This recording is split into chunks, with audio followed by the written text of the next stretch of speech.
warahmatullahi wabarakatuh.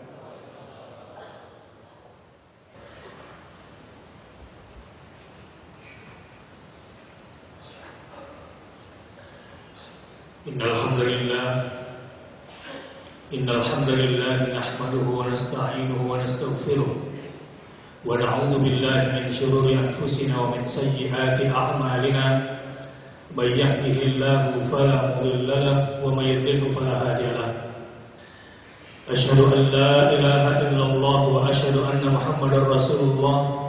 Allahumma shalli wa sallim wa barik ala hadan nabiyil karimil ummiyil mustafa sallallahu alaihi wasallam wa ala alihi wa sahbihi wa sallam. Ya ayyuhalladzina amanu taqullaha haqqa tuqatih wa la tamutunna illa wa antum muslimun. Sebentar lagi bulan suci Ramadan akan datang kepada kita. Terasa di dalam hati orang-orang yang beriman dan bertakwa pada hari ini semerbak harum surga yang akan dibuka.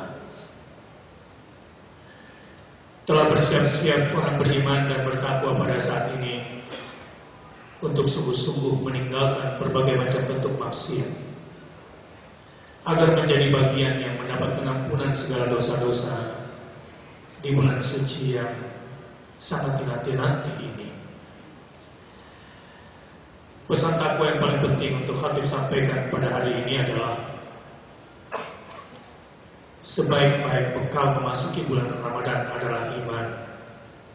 Karena hanya orang beriman yang bisa melaksanakan syariat shaum di bulan Ramadan. Sedangkan mereka yang tidak berbekal iman dari sekarang hanya bisa berlapar-lapar, berhaus-haus di bulan Juli. Hanya bisa berlapar-lapar dan berhaus-haus di bulan Juli. Mereka tidak bisa inline, tidak bisa menikmati indahnya bulan penuh rahmat dan bulan penuh berkah itu. Ittaqullah haqqa tuqatih. Jadilah orang cerdas. Setelah diberikan waktu 12 bulan, 11 bulan untuk bekerja mencari dunia, mencari makan, jika tidak punya waktu untuk beriktikaf karena salah memanage waktu liburan, maka Anda termasuk orang yang bodoh dalam memanage waktu selama ini. Jika tidak punya waktu untuk menghatamkan Quran sebelum masuk bulan Ramadan, Anda juga mungkin termasuk orang yang bodoh dalam memanage dan memprioritaskan kesempatan. Jika belum mempersiapkan bangun malam untuk qiyamul lail, untuk beristighfar di sepertiga akhir malam, maka kita termasuk orang yang lalai dalam menyambut Ramadan. Jika menghayati Al-Quran, mentadabburi ayat-ayatnya, tidak lebih prioritas ketimbang koran, Twitter, Facebook, email, internet, SMS, maka kita juga termasuk orang yang masih terkunci hatinya. Ittaqullaha haqqa tuqatih wa la tamutunna illa wa antum muslimun. Membidik salah satu persiapan penting memasuki bulan suci Ramadan. Khatib pada hari ini ingin mengangkat tema 5 tujuan membaca Al-Quran dari sekian banyak tujuan. Kalau ada orang ditanya saat membaca Quran, kenapa Anda membaca Quran? Maka mayoritas akan mendapatkan jawaban seperti ini. Untuk mendapatkan pahala dari Al-Quran. Jadi tujuan dia membaca Al-Quran untuk mendapatkan pahala. Ini sudah bagus. Berarti dia sudah punya cara pandang di mana dia mampu melihat yang tak terlihat, mendengar yang tak tersuarakan, dan merasakan yang tak terindra. Karena umumnya kebanyakan orang hanya mengikuti apa yang nampak dan terasa bagi panca inderanya. Dan kehidupan seperti ini adalah kehidupan kebinatangan. Karena motivasi binatang, semangatnya, motivasi dia dalam bahagia dan sedih tergantung sesuatu yang diindra olehnya. Sangat materialistik. Sedang jemaah rahimakumullah, tapi sayang kalau membaca Quran hanya untuk mendapatkan sekedar pahala dan menghatamkannya saja. Tujuan yang kedua, selain mendapatkan pahala dari membaca Al-Quran, satu huruf sama dengan 10 kebaikan, itu sudah luar biasa. Anak-anak harus kita biasakan punya cara pandang itu. Sebab terlalu rasional akan syirik. Ingat sejarah kenapa orang-orang Nasrani menjadikan Tuhannya 3. Hanya karena rasionya gagal melogikakan peristiwa yang diuji kepada mereka pada masa itu. Sebab logika ini lemah sekali. Dia hanya menerima kebenaran jika hubungan antara sebab dengan akibat bersesuaian. Persoalannya adalah otak ini, logika ini tidak bisa menerima ketika ada akibat tanpa sebab. Kenapa Anda mau bekerja di perusahaan? Kenapa Anda rela tinggalkan anak dan istri, diutus oleh BI, dimutasi ke daerah? Anda rela melakukan itu karena Anda tahu akibatnya di akhir bulan, sehingga Anda berani menjalankan sebab. Kecelakaannya adalah ketika hanya sebatas materi. Ada anak sebagai akibat, tanpa bapak sebagai sebab. Orang-orang Bani Israel pada masa itu gagal melogikakan, sehingga tidak bisa menerima adanya akibat, yaitu anak, tanpa adanya sebab, yaitu air. Sehingga timbullah teori Trinitas, meninggalkan Tuhan. Dengan cara apa? Memuaskan logika, mencari karakter. Kalau ada anak berarti harus ada bapak. Tapi persoalan selanjutnya adalah ketika anak berbentuk materi, fisik, sedangkan bapak berbentuk metafisik yang gaib, maka bagaimana menghubungkannya? Dipuaskanlah logikanya dengan teori Roh Kudus, maka puaslah logikanya, tetapi pada saat yang sama dia telah melakukan kesyirikan yang luar biasa. Allah itu lam yalid wa lam yulad. Karenanya ketika ada orang membaca Quran untuk mencari pahala, itu sebetulnya sisi lain dari sebuah kecerdasan untuk mengejar sesuatu yang tak terindra. Ini yang membedakan antara manusia dengan hewan. Tetapi itu saja tidak cukup. Yang kedua, para ulama menasihati bahwa tujuan membaca Al-Quran adalah untuk bermunajat, berdialog dengan Allah, memohon perlindungan kepadanya, bermunajat, berkomunikasi sebagai bentuk kelemahan diri dan ketergantungan kita kepada Allah Azza wa Jalla. Ingat Ayyub, inna rabbahu anni massani ad-dur wa anta arhamar rahimin. Ketika Ayyub alaihissalam bertubi-tubi ditimpa berbagai macam bentuk persoalan, orang-orang yang tidak baca Quran, tidak berzikir, keluar dari rumah langsung ke tempat kerja, pusing hidupnya. Atau jangan-jangan ketenangan yang dirasakan hanyalah ketenangan semu sesaat. Saudara-saudara, ketika hidup tidak mendapatkan pertolongan dan perlindungan dari Allah Azza wa Jalla, maka berapapun yang kita miliki, apapun yang kita punya, setinggi apapun jabatan yang melekat di diri ini, maka tidak akan pernah memberikan ketenangan. Membaca Al-Quranul Karim, bermunajat kepada Allah, seperti Ayyub di tengah deritanya, dia cukup menyebut nama Allah, wa anta arhamur rahimin. Bukan cuma kemudian dia tentram, tetapi Setelah diminum air itu, air dingin itu, maka sembuhlah penyakit dalamnya. Dan dipakai mandi air dingin itu, maka sembuhlah penyakit luarnya. Bagaimana keajaiban itu terjadi? Setelah bermunajat kepada Tuhannya dengan menyebut Allah wa anta arhamur rahimin di dalam Al-Quran, semua ayat mengajak seorang hamba untuk selalu menyebut nama Allah, mengingat keagungan Allah, merasakan kebesaran Allah. Yang ketiga, ketika seseorang membaca Quran diniatkan untuk mencari ilmu, maka percayalah, yang namanya ilmu itu di dunia ini qala Allah wa qala Rasulullah. Selain qala Allah, selain qala Rasulullah, mungkin ilmu yang bermanfaat, mungkin tidak. Ada yang menarik. Di masa Rasulullah, anak-anak mereka tidak disekolahkan ke Persia. Persia pada masa sekarang kira-kira seperti Amerika bagi orang Indonesia. Di masa Rasulullah SAW, Anda jangan mengatakan kenapa anak-anak itu bodoh, ya karena zaman jahiliyah. Tidak. Salman Al-Farisi, orang Persia,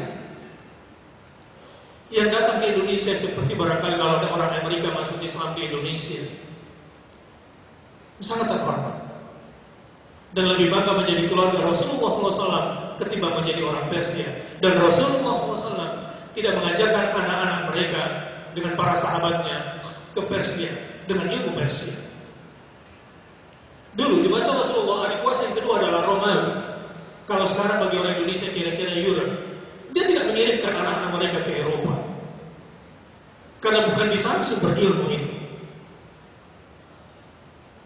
Bukan berarti kemudian bangsa Arab saat itu tidak berinteraksi dengan dunia Persia dan Romawi. Kalau Anda pergi ke Madain Saleh, 4 jam dari kota Madinah, mereka sudah mampu memahat gunung untuk dijadikan rumah dan kuburan. Usia mereka panjang, lebih panjang daripada usia rumah mereka, sehingga Allah takdirkan mereka punya kemampuan memahat gunung untuk dijadikan rumah. Kalau Anda pergi ke Petra di Jordania, bagaimana Arab Nabatean yang 500 tahun kotanya kemudian hilang, ditemukan oleh seorang arkeolog Swedia, sudah berinteraksi dengan orang-orang Romawi. Mereka mampu memahat gunung-gunung, batu-batu cadas dengan arsitektur Romawi. Orang Arab sudah lama berinteraksi, dan Rasulullah SAW tahu itu. Karena orang-orang Arab juga berdagang ke Yaman dan ke Syam. Bahkan ada riwayat hadis bahwa Abu Sufyan berinteraksi dengan Heraklius di Syam. Sudah berinteraksi dengan orang Romawi, tapi Rasulullah SAW tidak memulai pendidikan anak-anak mereka dengan menyekolahkan anaknya ke Eropa atau ke Amerika kalau sekarang, ke Persia atau ke Romawi, tetapi Al-Quranul Karim. Lebih penting menjaga akidah anakmu ketimbang seni, matematika, ekonomi dan lain-lain. Tapi akidah anak merusak. Berbicara tentang BBM di Indonesia, saya kira Indonesia cuma butuh pemimpin yang berani mati karena Allah, agar bebas dari tekanan mafia, dengan semua kebohongan statistik, dengan semua kebohongan laporan keuangan. Saya kira para petinggi tahu soal ini. Negara ini hanya butuh pemimpin orang-orang yang memang berani menegakkan la ilaha illallah, mati dan hidupnya karena Allah Subhanahu wa ta'ala. Insya Allah bukan cuma bebas dari mafia, sumur-sumur baru, sumur-sumur minyak baru, ladang-ladang gas baru akan muncul di Indonesia ini. Seperti air Zam-Zam yang pernah hilang pasca kematian Ismail karena banyak kesyirikan di seputar Mekah. Hilang, nanti ditemukan kembali air Zam-Zam setelah kembali bertauhid menegakkan agama Ibrahim. Walau masih bercampur, kakek Nabi Ibrahim dalam mimpinya Zambi-Zambi, lalu mengajak Abdullah yang nantinya menjadi ayahnya Nabi Muhammad, lalu menggali air Zam-Zam dan ditemukan kembali air Zam-Zam itu dan tidak mati sampai sekarang. Selama masih ada tauhid dan menegakkan sholat, itu yang namanya ilmu.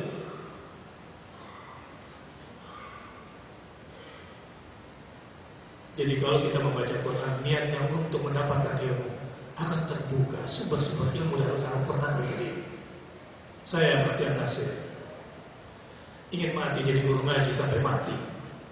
Ingin sekali kalau bisa terjadi. Tapi ternyata sampai sekarang ternyata berat. Ingin rasanya hidup hanya untuk menjadi penerus estafet perjuangan Muhammad SAW. Dan itu sebaik-baik karir. Itu ilmu. Banyak orang Islam, tapi visi hidupnya tidak sama dengan visi hidup Nabi Muhammad SAW. Mereka sholat, zakat, puasa, umroh berulang-ulang, haji berulang-ulang, tapi tidak ada visi dakwah dalam visi hidupnya. Islam, Muslim, tapi tidak sama visi hidupnya dengan Rasulullah SAW, karena tidak ada ilmu Al-Quran dan As-Sunnah di kepalanya. Banyak tokoh-tokoh Muslim jadi pejabat, jadi gubernur, jadi pimpinan, punya pengaruh, tenar, kuat, tapi visi perjuangannya tidak sama dengan Rasulullah. Mereka Jumatan, Jumat sholat. Mereka tahajud, mereka berdoa sambil menangis. Tetapi visi perjuangannya tidak sama dengan Rasulullah untuk menegakkan al-Islam dengan kekuasaannya, dengan uangnya, dengan pengaruhnya, dengan popularitasnya. Karena tidak ada ilmu.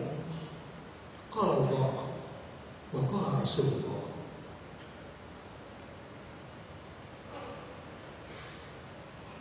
Miswar, inilah pelecehan terbesar di Indonesia. Inilah pertama kali yang namanya miswar dilakukan di dunia Islam, di Indonesia ini. Di Garuda masih dilarang pramugari itu berjilbab. Pimpinannya Muslim. Banyak di banyak tempat. Karena visi hidup Muslim tidak sama dengan visi hidup Rasulullah SAW akibat ketiadaan ilmu. Alhamdulillah di Polri sudah diterima. Saya tidak tahu uang TNI masih dilarang. Kenapa? Karena perut dan kursi lebih penting daripada Islam. Akibat ketiadaan ilmu, akibat salah ilmu. Yang ketiga, tujuan membaca Al-Quran yang keempat maksud saya, yang pertama adalah untuk mendapatkan pahalanya, yang kedua untuk bermunajat, yang ketiga untuk mendapatkan ilmu, dan yang keempat agar bisa beramal, agar bisa berbuat, agar bisa bertindak, agar bisa berperilaku seperti yang Allah ajarkan di dalam Al-Quranul Karim. Itu tujuan kita membaca Al-Quran. Saudara-saudara, kalau sekedar patut dan tidak patut, orang ateis juga bisa melakukan. Kalau sekedar benar dan salah, logika manusia sudah bisa membedakan. Tapi soal hak dan batil, soal halal dan haram, Anda butuh furqan. Pembeda antara hak dan batil itu adalah Al-Quran sebagai Al-Furqan. Lihat berapa banyak anak-anak Indonesia di Jakarta ini khususnya. Lihat di 7-Eleven, gampang sekali anak-anak minum bir. Hanya gara-gara kurang ilmu, dia mengatakan yang penting gak mabuk. Cuma 4,sekian% saja alkoholnya. Innalillahi wa inna ilaihi raji'un. Itu bir bintang. Walau sudah 0% kadar alkoholnya tetap haram. Karena trademark keharaman yang dibawanya. Tapi susahnya komisaris dan pemimpinnya orang Islam juga di dalamnya. Di tengah lingkaran setan syubhat seperti ini memang kita susah keluar, tapi kita butuh cahaya. Cahaya itu adalah Al-Quran yang mengeluarkan kita dari kegelapan.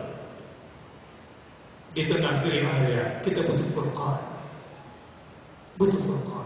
Apalagi kalau kita mencermati peperangan di Suriah, saudara-saudara. Percaya atau tidak, merasakan atau tidak, permulaan Armageddon sudah dimulai. Peperangan akhir zaman sudah dimulai. Hadis Nabi SAW yang menggambarkan pasca kehancuran Irak, maka yang dihancurkan setelah itu adalah Syam. Syam itu 4 negara. Palestina sebagai Syam Kabir, Jordania, Lebanon, dan Suriah sebagai Syam Saghir. Itu bumi wat-tini waz-zaitun. Melihat persoalan Palestina, melihat persoalan Suriah, jika hanya mendengarkan apa kata pengamat politik, Anda akan gagal. Sebab mereka tidak baca Quran dan tidak baca hadis. Dan angle pengamat dalam menilai persoalan karena dua, termasuk pengamat ekonomi. Pertama, kemana kebijakan luar negeri negara-negara maju? Yang kedua, opini yang dia bangun sendiri, apa kepentingan dia secara internal di negaranya atau kelompok. Atas dasar dua alasan itulah kemudian dia mengamati. Saudara-saudara, banyak yang terkecoh. Dia pikir setelah dihancurkannya Irak adalah Iran. Ini sebuah kebohongan besar. Karena itu tidak ada di sunnah. Sejak pecahnya perang Irak, saya sudah bersumpah demi Allah, saya lebih percaya kepada hadis ketimbang apa kata politisi. Dan memang setelah itu Syam. Sayang rasanya kalau saya harus hidup di zaman akhir zaman seperti ini dan saya belum orientasi beda. Karena yang namanya Malhamah Al-Kubra, perang Armageddon besar, itu terjadinya nanti di Syam. Dalam hadis Nabi digambarkan, menuju perang akhir zaman ini, orang-orang terbaik akan berkumpul di Syam dan orang-orang terburuk akan berkumpul di Irak. Kalau Anda budayawan dan seniwan, mungkin Anda tidak rela. Kenapa? Negeri 1001 malam dihancurkan. Itu gara-gara tidak baca hadis, mengikuti perasaan dan hawa nafsu. Genderang perang telah ditabuh di Mesir. Sekumpulan ulama Sunni seluruh dunia sudah sepakat bahwa Bashar Assad dan kelompok-kelompok yang mendukungnya termasuk 8.000 tentara dari Iran adalah kufar dan perang melawan mereka adalah jihad fi sabilillah. Mungkin di antara kita ada yang kok berpecah belah begini ya, umat Islam. Jangan pakai perasaan dulu. Yusuf Al-Qaradawi, orang pertama yang paling menyesal. Dialah ketua ulama muslimin dunia yang awalnya menjadi tokoh nomor 1 metode takrib pendekatan antara Sunnah dengan Syiah. Ketuanya Sunni, wakilnya adalah Syiah.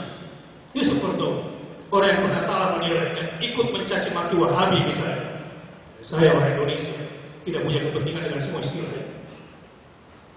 Tapi sekarang dia menyesal dan mengatakan bahwa semua itu hanya kebohongan. Wa ada bisarah, taqiyah, kemunafikan yang mereka sembunyikan. Ini yang membuat persatuan tidak pernah terjadi. Kami sudah berkumpul di Turki dan membuat statement bersama ulama dunia yang resikonya Mesir digoncang dan Turki sekarang digoncang. Kami sudah punya kesepakatan bersama. Kalau ingin umat Islam bersatu, ada 4 butir, tetapi saya sebutkan 2. Yang pertama, haram hukumnya mencaci maki para sahabat. Tanya kepada teman orang Syiah, kira-kira kalau Rasulullah hidup, lalu Yaum Asyura, hari Asyura, zikir Anda adalah menghina Aisyah, menghina Abu Bakar, menghina Umar, menghina Utsman. Kira-kira Rasulullah masih hidup mendengar cara zikir Anda? La'anallahu ummatan qatalat ya ahlul bait. La'anallahu ummatan qatalat ya ahlul bait. Kira-kira kalau Rasulullah hidup, kira-kira senang enggak dengan zikir Anda? Tanyakan itu pada dia. Haram. Kalau ini dunia Islam bersatu, haram menghujat para sahabat dan ahlul bait. Yang kedua, kalau sudah ada mazhab Ahlussunnah Al-Arba'ah di situ, yang memang kita sepakati kebenarannya, jangan mendatangkan mazhab baru. Jika kita mengakui asas perbedaan dalam mazhab. Sudah jemaah rahimahullah. Ini zaman fitnah. Kalau kita beramal tidak berdasarkan tuntunan Al-Quran dan As-Sunnah, kita akan tersesat. Mengikuti perasaan, bahkan kebijakan luar negeri bangsa ini pun menjadi tidak jelas jika para pemimpin negeri ini tidak menjadikan Al-Quran sebagai sumber ilmu dan amal, jika tidak sungguh-sungguh membaca. Terakhir,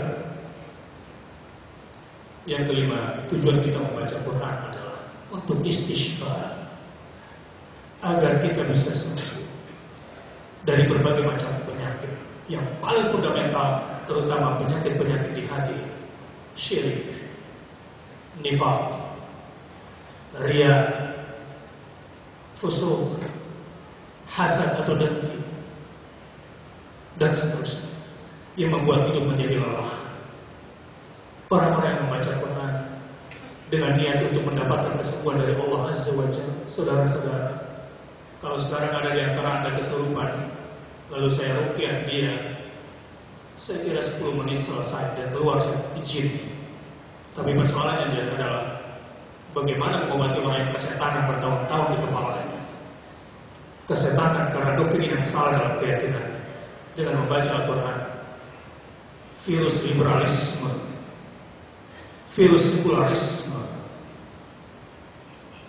virus-virus kesesatan itu tersembuhkan ketika kita membaca Al-Quran dengan niat untuk istighfar, memohon kesembuhan.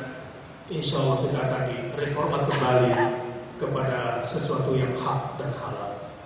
Barakallahu li wa lakum fil Qur'anil Karim wa nafa'ani wa iyyakum bima fihi minal ayati wa dzikril hakim wa taqabbal minni wa minkum tilawatahu innahu huwal ghafurur rahim.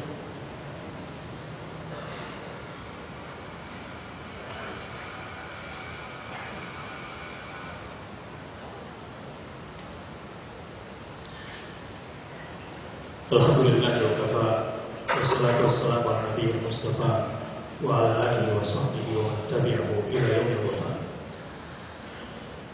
Allahumma shalli ala Muhammad wa ala ali Muhammad. Inna Allaha wa malaikatahu yusholluna 'alan nabi ya ayyuhalladzina amanu shallu 'alaihi wa sallimu taslima. Kesimpulannya, keluar dari Jumatan ini minimal bacalah Al-Quran. Jika sanggup, khatamkan sebelum masuk Ramadan. Dan jika ingin menikmatinya, baca Quran dengan niat untuk mendapatkan pahalanya, untuk mendapatkan munajat, berkomunikasi dengan Allah, untuk dapatkan ilmunya, agar kita bisa beramal dengannya, dan niatkan pula untuk istighfar, berobat dari keyakinan-keyakinan yang sesat dan pemikiran yang keliru. Inna Allaha malaikatahu yusholluna 'alan nabi ya ayyuhalladzina amanu shallu 'alaihi wa sallimu taslima wa 'ala sahabati ajma'in Abi Bakr wa Umar wa Utsman wa Ali wa 'ala sahabati ajma'in wa 'ala tabi'in wa tabi'in tabi'in lahum bi ihsanin ila yaumiddin warhamna ma'hum bi rahmatika ya arhamar rahimin. Allahumma ighfir lil muslimina wal muslimat wal mu'minina wal mu'minat al ahya'i minhum wal amwat innaka sami'un qaribun mujibud da'wat ya qadil hajat. Allahumma anta rabbana la ilaha illa anta khalaqtana wa nahnu ibaduk wa nahnu ala ahdika wa wa'dika mastata'na na'udzu bika min syarri ma sana'na nabu'u laka bi ni'matika 'alaina wa nabu'u bi dhunubina faghfir lana fa innahu la yaghfiru dhunuba illa anta. Allahumma inna nas'aluka bi asma'ika al-husna wa sifatika al-ula an taj'al al-Qur'ana rabi'a qulubina wa nura sudurina وجلاء أحزاننا وذهاب همومنا وغمومنا برحمتك يا أرحم الراحمين. ربنا تقبل منا إنك أنت السميع العليم وتب علينا إنك أنت التواب الرحيم. ربنا آتنا في الدنيا حسنة وفي الآخرة حسنة وقنا عذاب النار. عباد الله إن الله يأمر بالعدل والإحسان وإيتاء ذي القربى وينهى عن الفحشاء والمنكر والبغي يعظكم لعلكم تذكرون. فاذكروا الله العظيم يذكركم واشكروه على نعمه يزدكم ولذكر الله أكبر والله يعلم ما